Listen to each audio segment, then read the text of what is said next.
জামাতের ভাই বন্ধুরা অপেক্ষা করছিলেন এই বিষয়ে একটা বক্তব্য আসবেই। এবার আমি তো নিয়ে আসলাম, ঝাঁপায় পড়েন আপনারা। আপনাদের নেতা বলছে গোপন রাখতে হবে, গোপন রাখতে হবে ভারতের সঙ্গে গোপন মিটিং বিষয়ে। তো এটাই আর কি, প্রকাশ পেয়ে গেল যখন। আমি জানি না আপনারা এই চাপ কিভাবে সহ্য করতে পারবেন। এই চাপ তো আরএফএল সহ্য করতে পারবে। আরএফএল এর পাইপের বিজ্ঞাপনে বলে চাপের বাপ।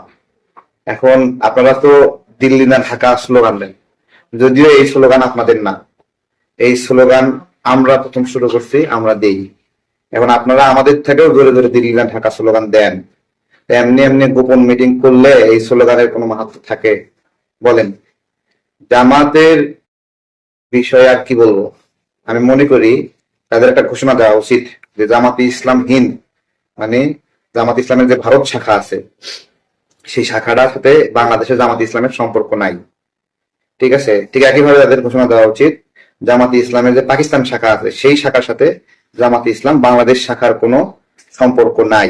ঠিক আছে, তো এই ঘোষণাগুলো বাংলাদেশের মানুষ প্রত্যাশা করে, কারণ আপনারা এইভাবে গোপন গোপন মিটিং করবেন। তো তাবলিগে একটা কথা আছে যে মাসওয়ারার আগে মাসওয়ারা আর মাসওয়ারার পরে মাসওয়ারা দুটোই ষড়যন্ত্র, এ ধরনের কথা আছে। ঠিক একইভাবে রাষ্ট্র তার প্রয়োজনে বিদেশি বন্ধুদের সাথে অথবা বিদেশি শত্রুদের সাথে মিটিং করতে পারে, কিন্তু রাষ্ট্রের ভিতরেই অপেক্ষাকৃত ক্ষমতার দ্বিতীয় যে স্টেক হোল্ডার, তারা যখন এই বিদেশি বন্ধু বা শত্রুদের সাথে মিটিং করে, সেটা তখন ষড়যন্ত্রে রূপান্তরিত হয়। অর্থাৎ রাষ্ট্রের শক্তিশালী স্টেক হোল্ডার তার প্রয়োজনে যে কোনো জায়গায় মিটিং করতে পারে, কিন্তু একটা দুর্বল স্টেক হোল্ডার যখন বিভিন্ন জায়গায় মিটিং করে তখন সে রাষ্ট্রের স্বার্থ জলাঞ্জলি দিয়ে ক্ষমতাসীন হওয়ার জন্য, শক্তিশালী হওয়ার জন্য সহযোগিতা চায়। এই যে ভারতের সাথে গোপন মিটিং, আজকে আমি ভিডিও করতে চেয়েছিলাম না, কিন্তু দেরি তো হয়ে যাবে।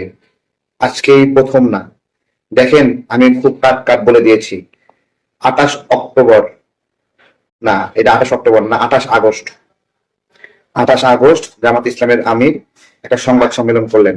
সেই সংবাদ সম্মেলনে আমার মনে হয় ওই সংবাদ সম্মেলনটা ভারতের পরামর্শে তারা করেছিলেন, যে ভারতের সাথে তারা ভালো সম্পর্ক করতে চেয়েছিল। ভারত শর্ত দিয়েছিল, ঠিক আছে তোমরা ভালো সম্পর্ক করতে চাও, একটা ঘোষণা দাও, এইরকম একটা শর্ত ছিল।